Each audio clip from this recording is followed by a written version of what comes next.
اسی لیے عربوں کا ایک محاورہ ہے کہ الاقارب کالاقارب، وہ کہتے ہیں اقارب الف کے ساتھ لکھو تو اقربا ہے نا، رشتہ دار، اگر عین کے ساتھ لکھو اقارب تو اس کا معنی ہوتا ہے بچھو۔ تو وہ کہتے ہیں کہ رشتہ دار تو بچھو ہوتے ہیں، انہیں تو ڈنگ مارنا ہی ہوتا ہے۔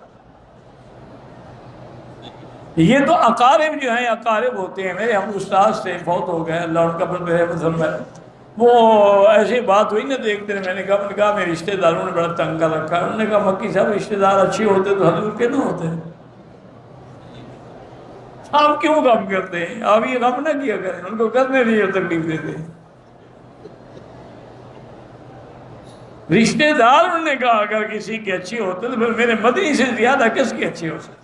لیکن سب سے بڑی دشمن کون تھے؟ جو رشتہ دار تھے، ابی لہب، عتبہ، عتیبہ، شیبہ، ربیعہ، ولید بن المغیرہ، ابی جہل، یہ سب لوگ مخالف تھے۔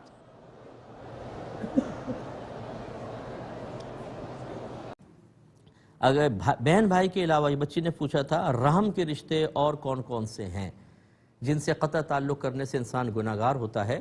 دیکھیں، ذی رحم محرم وہ ہوتے ہیں جسے جو آپ کے دادا دادی نانا نانی کے اندر شریک ہیں، ان میں پھوپھی بھی آ جائیں گی، اس میں چچا بھی آئیں گے، اس میں خالہ بھی، جیسے اب خالہ ہیں، ماموں ہیں، سگے بھائی بہن ہیں، تو یہ آتے ہیں ذی رحم محرم کے اندر۔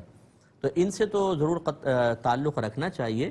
ہاں اگر کوئی صحیح شرعی عذر ہو تو قطع تعلق بھی کر سکتے ہیں۔ مثال کے طور پہ کسی کے عقائد میں بہت غلط قسم کا فساد پیدا ہو گیا، یا کوئی شخص بہت ہی گناہوں میں بدنام ہے تو آپ اس کے ساتھ رہیں گے، آپ بھی بدنام ہو جائیں گے، یا کوئی فاسق و فاجر ہے اور آپ کو گمان ہے کہ اس کے ساتھ رہیں گے تو آہستہ آہستہ اس کے گناہ کی عادت ہم میں بھی سرایت کر جائے گی، یا میری زوجہ میں یا میرے بچوں میں سرایت کر جائے گی، تو اس سے بھی قطع تعلق کر سکتے ہیں۔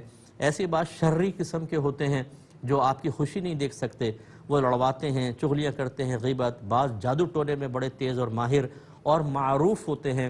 اس قسم کے جو چاہے ذی رحم محرم ہوں، ان سے قطع تعلق کرنا بالکل جائز ہوتا ہے۔